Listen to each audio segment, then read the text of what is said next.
man in the saddle is angular and long-legged. His skin is sun-dyed brown. The gun in his holster is gray steel and rainbow mother of pearl. Its handle, unmarked. People call them both the six-shooter.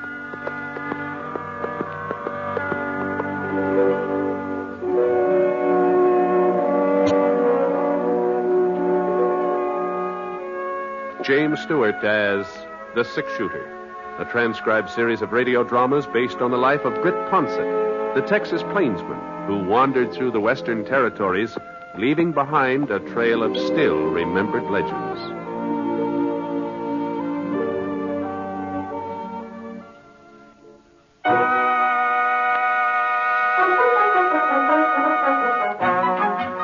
Tower Rock sure was spruced up.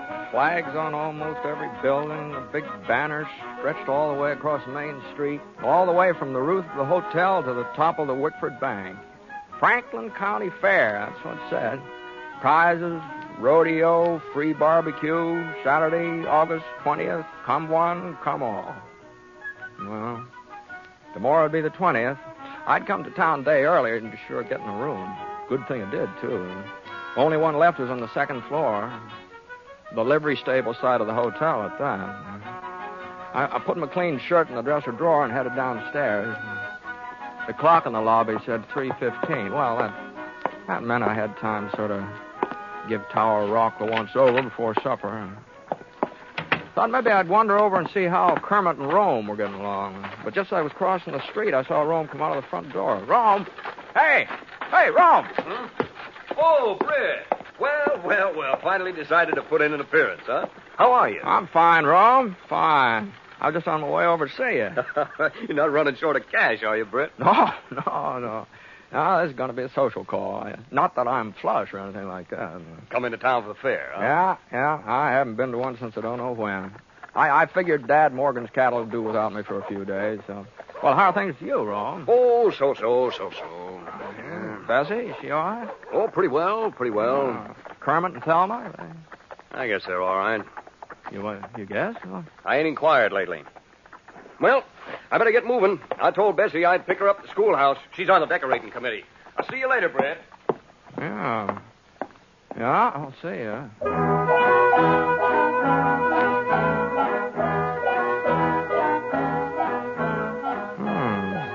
I sure couldn't figure out what was the matter with Rome.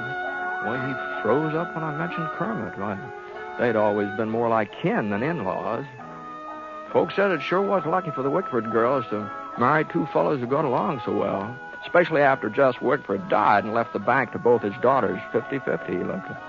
Kermit and Rome had turned into first-class bankers, too. The Wickford Bank probably is worth about twice as much now than it was when Jess had run it. Well, hello, Britt. Where'd you come from? Oh, Kermit. Oh, I was just thinking about you. About me? Yeah, well, I ran into Rome a minute ago. I suppose he was shooting off his mouth again. What? Well, no. Well, just don't believe everything you hear, Britt. There's two sides to every story. Remember that. Sure, Kermit. Well, I got to be running along. Thelma was at the schoolhouse waiting for me to fetch her home. Well, you could have saved yourself a trip. Huh? Well, that's where Rome was heading to get Bessie. He could have picked her up, Thelma, at the same time. Well, you don't think they'd ride in the same buggy, do you? Huh? Well, I'll probably see you at the fair tomorrow. So long. Yeah, sure. So long.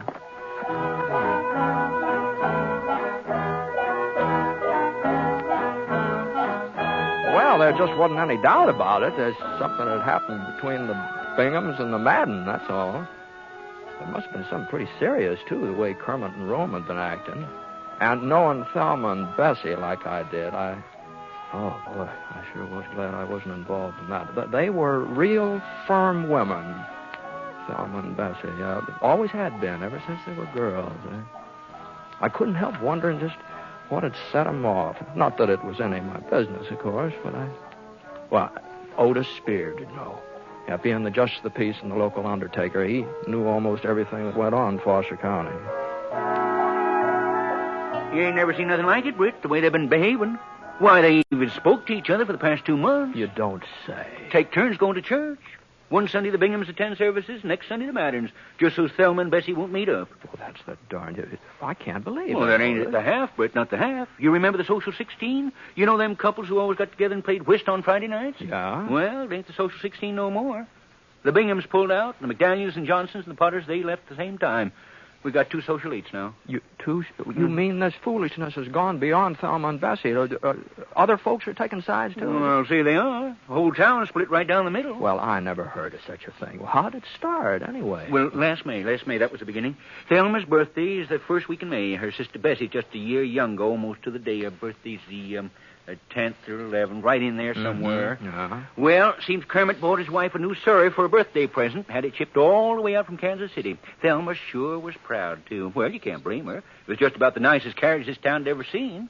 The nicest until it came time for Rome to give Bessie her present the following week. You don't mean he bought Bessie a Surrey, too? Yeah, that's what he did. Yeah, even fancier than the one Kermit gave to Thelma. Yep, a whole lot fancier. Red leather seats with real springs in them, a white top, and painted white wheels. Of course, Rome said it was just a coincidence that he'd ordered Bessie Surrey long before he found out that's what Kermit was giving to Thelma. Well, and it sounds reasonable, too. He could have done Yeah, that. some folks think so, and some don't. Kermit and Thelma claimed it was just plain spite work. The Rome and Bessie had always been jealous of them. Anyhow, that Surrey business just seemed to set everybody off, especially the women. Oh, being sisters, I guess they'd had their grievances before, but they'd always held them back. Now they just let fly in all directions. Why, Thelma's even going to... Huh? What were you going to say, Otis? Oh, nothing, Britt, nothing. Say, you're going to stay for the fair, aren't you? Oh, yeah, sure. That's why I'm here. Uh-huh. Well, I was thinking, maybe you wouldn't mind helping me out. Oh? What? You see, I'm general chairman of the whole doings, and I got almost everything set, except some of the judging. Oh, well, I'm not much of an authority, but I guess I can tell a cow from a horse. Oh, no. We're all fixed up in that department, but the baked goods and preserves and pickles, well, I just haven't been able to find the right person to hand out the blue ribbons there. Oh, well, I don't know anything about cooking, Otis. Well, you know about tasting, don't you? Oh, yeah. Well, that's what you got to do, Britt. Sample whatever they put in front of you and say which one tastes the best. Oh, no, wait a minute. I'll tell you what, I'll just put you down for preserves. I'll get somebody else to take over the rest of the stuff. No, but... well, I got a meeting of the barbecue committee over at the general store. Yeah, but... you'll be at the schoolhouse 9 o'clock in the morning. That's when the judge is supposed to start. But where... Otis, what...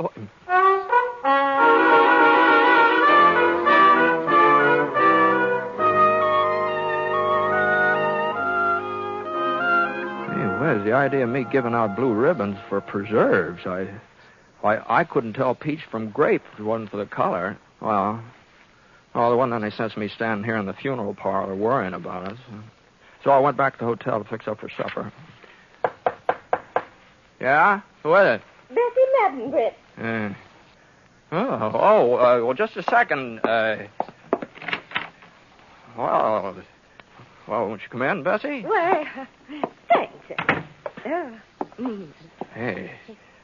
Well, you're looking well. Oh, so are you, Britt, so are you. My goodness, I don't think I've ever seen you look better. No, now. Well, now, what I come by for was to pick you up and take you over to our house for supper. Oh. You don't have no other plans, do you? No. I was just going to eat here at the hotel. Oh, you don't think we'd let you eat at the hotel, Britt? Why, you're one of our closest friends, always have been. Well, I don't know why Rome didn't invite you when you met up this afternoon. Guess he just took it for granted that you'd know I'd be expecting you. We're having fried chicken, hot biscuits, some of my strawberry preserves. Oh, you do like chicken, don't you, Britt? Oh, sure. Well, what are we waiting for? I've got my Surrey outside, and I'd be glad... Well, excuse me, Bessie. Of course, Britt, of course. Britt! Well, I just heard that you were in Tower Rock, and I wanted to tell you Kermit and I are expecting you for supper. Now, I won't take no for nothing. Oh, I thought you were alone. Didn't mean to interrupt anything. You're a little late, Thelma. Britt's having supper with Rome and me. Might have expected you'd pull a stunt like this, Bessie Madden. Trying to bribe him, huh? Bribe ladies. And I suppose you didn't ask him to supper yourself? This is one time you can't lie out of it, Thelma. I heard you with my own voice. There's no reason I shouldn't ask him. Britt's a friend of mine. A friend of yours? You've never put yourself out for him before, not once in your whole life. Bessie. And since when were you so interested in his welfare? Thelma. The minute you found out he was going to be judging the preserves tomorrow, that's when. Preserves? As if I had any cause to try and influence him. My strawberry preserves have won first prize at every county fair for the last 10 years. Yes, But I have never entered against you before. I let you win. But this time it's going to be different. You're just making a fool of yourself, Thelma. You couldn't cook up a strawberry preserve if your life depended on it. Huh? I've got Mama's recipe, too, and don't you forget it. Now, hold and on. all There, I both. have Now, hold on. Now, just hold on here now. Now, I want to get this straight. Now, both of you have entered your strawberry preserves in the fair tomorrow. I've entered my preserves. I can't speak for her. No, mine will be there, too. Don't you worry about that. And I'm supposed to judge between them. Is that it? Otis Spears said you'd agreed to do it. That's right. Well, Britt. Just wait till I get my hands on Otis Spears.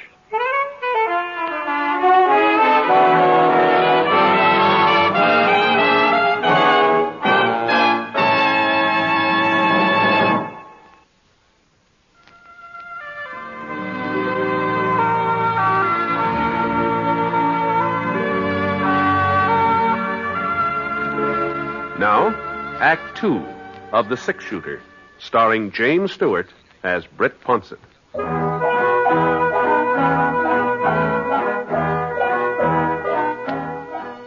Well, I told Thelma and Bessie that I couldn't have supper with either one of them.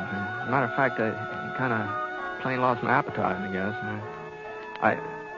It did take me a while to get rid of them, though. They both of them kept lagging behind, wanting to get the last word in. But finally they went home.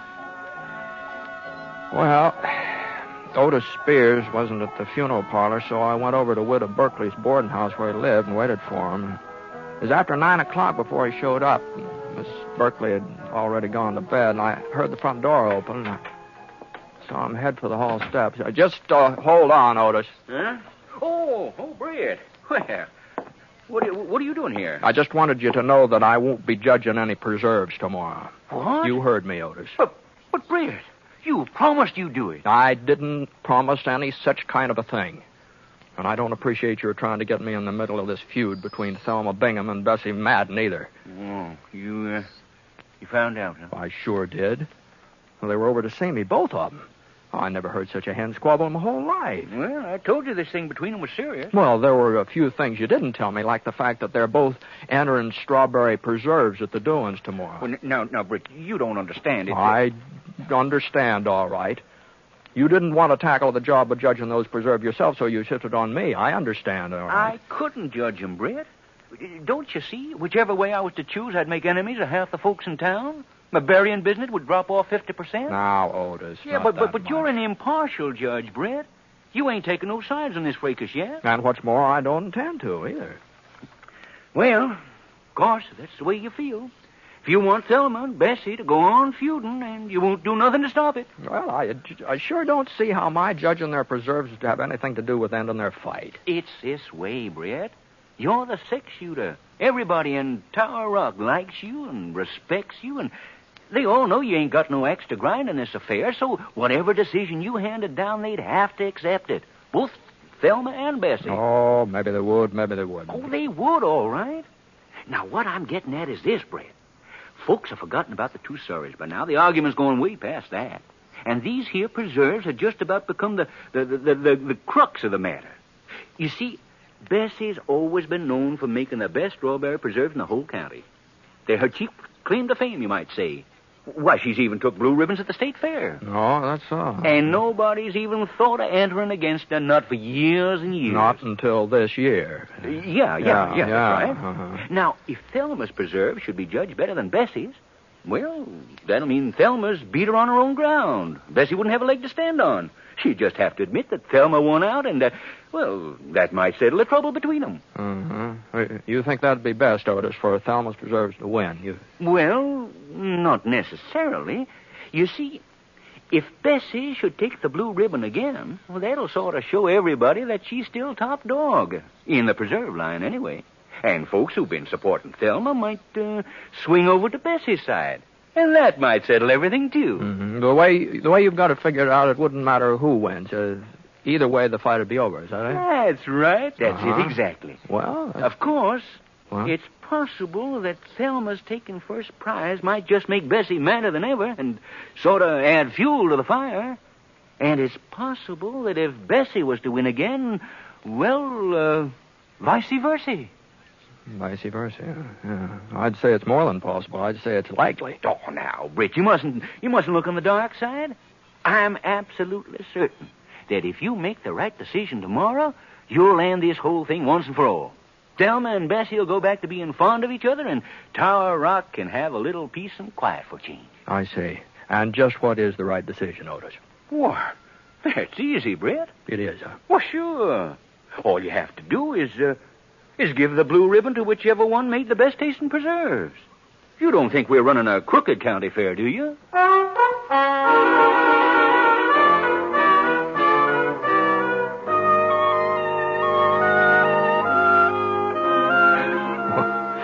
Well, sir, I never saw a fellow like Otis Spears.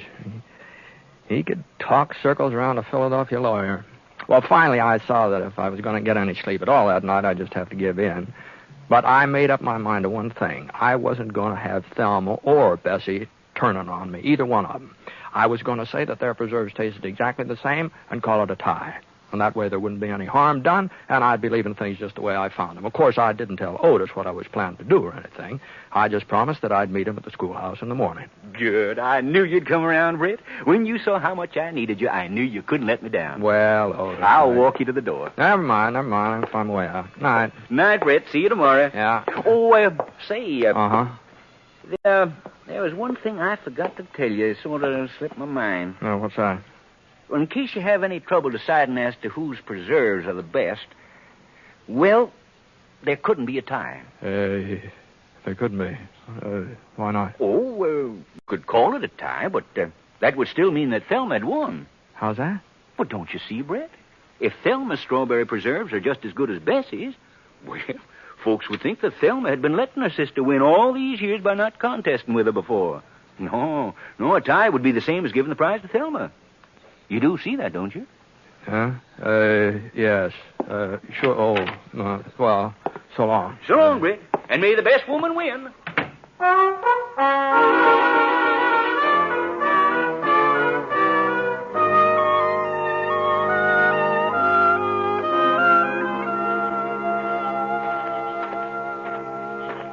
Britt. Britt. Oh, hello, Kermit. You're up pretty late, aren't you? Yeah, I've been looking for you. For me? Oh. Yeah, well, Britt, I think this quarrel between Thelma and Bessie and between Rome and me and all the rest of it, well, I think it's gone entirely too far. You do? Well, I'm glad to hear you say so. But if Bessie and Rome won't come to their senses, well, they've just got to be taught a lesson. And maybe Thelma's right. Maybe the fair tomorrow is the place to do it. What? Well, at least everybody will be there to see Bessie when she gets her comeuppance. That is, if Thelma's strawberry preserves... Well, what I'm getting at is this. Now, Thelma's just got to win, Britt. If she don't, my life will just be miserable. And Thelma's got a real knack for making me miserable.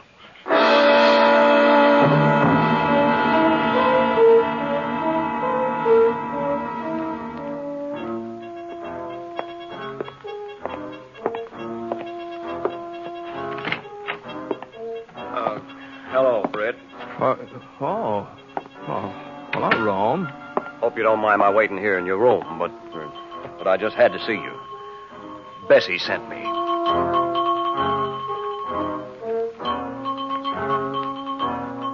Well, it was the same thing over again from Rome, except that he was a little more forceful than Kermit. After he'd gone, I tried to get some sleep, but all night long I just kept dreaming about strawberry preserves, jars and jars of strawberry preserves. Anyway, I finally woke up. It was after 7 o'clock, nearly 3 hours after my usual getting up time. Somehow I didn't feel very rested either. I got dressed and I stopped off at Gravy Gibson's Cafe for some breakfast. Not that I could eat very much. Then I started off in the direction of the schoolhouse. And the judging was already underway when I got there. And second prize goes to Mrs. Hal Spidle for her devil's food cake. Honorable mention to Mrs. Johnny Seals for her chocolate lair. Honorable mention to Miss Addie Simpson for her sponge. Now, let's see, the next item is Oh, yes. Preserve. I don't see... Oh, there he is. All right, right up here, Britt. Right up here. There he is. Excuse me. Beg your pardon. Yeah. Well, folks, I guess you all know Britt Ponset. Well, Britt has been kind enough to volunteer his services in judging the preserve. Now, let's see, I believe there are, only 2 entries. Well, yeah, that's right, 2. Both strawberry. Yeah, quite a coincidence. Yes. Well, the first entry is submitted by Mrs. Bessie Madden. Bessie Madden. And the second entry comes from Mrs. Thelma Bingham. Yes, sister. Now, I'll just unscrew the caps on these jars. Hey, goodness gracious. Miss Madden doesn't know her own... Oh, there we are. You can just use a spoon there on the table, Britt. It's clean. All right, if you're ready. Here's the first jar. Mrs. Bessie Madden. Thanks, Otis. Britt, be careful. Oh, golly, I don't know how that happened, Otis. I thought I had a good, firm grip on it.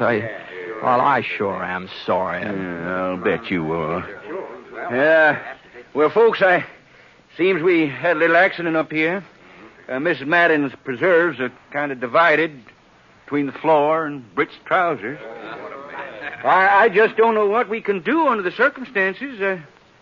Looks like, we'll have to rule that there's only one entry available for tasting. You just rule no such thing, Otis Spears.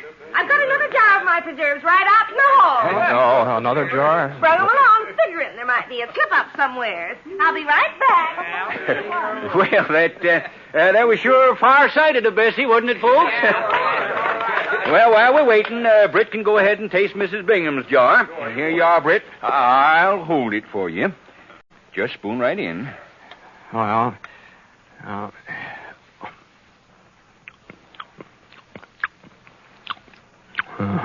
Here now. And I'd appreciate it if you'd see that nothing happens to this one, Otis. Don't worry, Bessie. Don't you worry. There. That one come off a little easier. All right, Britt. These are Mrs. Madden's. Go right ahead.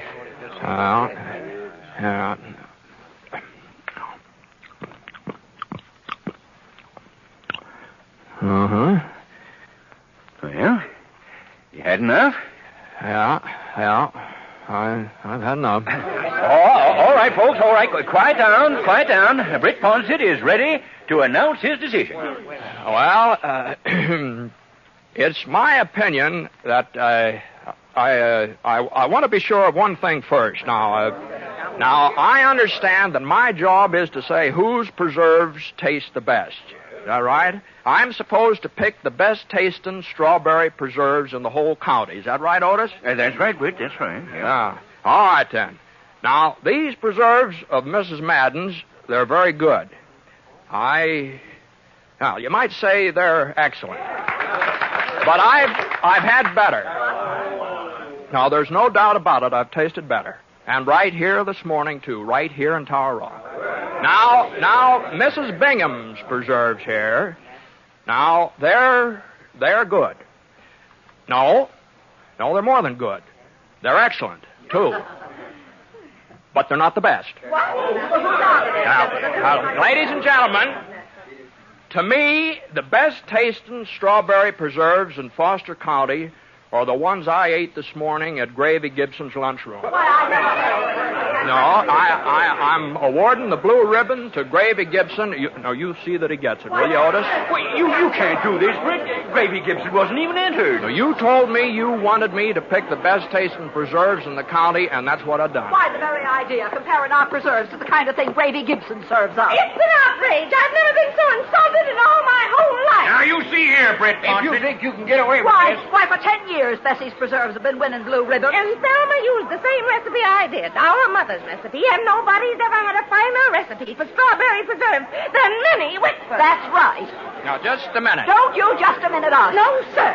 Why, half the time you can't even eat Gravy Gibson's food. Why, everybody knows that. Of course.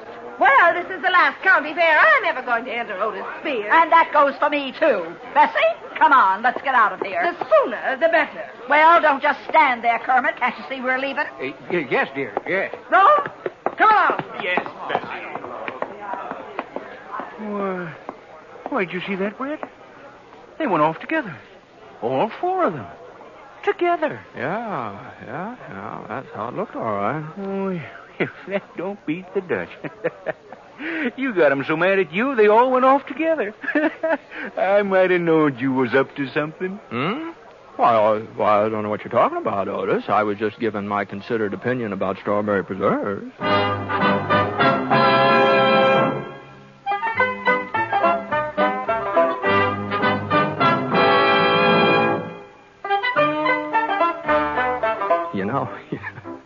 The funny thing about it was it's true what I said. The preserves I'd had in my breakfast toast over Gravy Gibson's did taste better than Thelma's or Bessie's. Of course, the fact of the matter was, I really couldn't taste their preserves at all. I just burned the daylights out of my tongue drinking Gravy's coffee. Oh, couldn't taste a thing afterwards. Boy, that was miserable coffee if I ever... The Gravy sure is a terrible cook.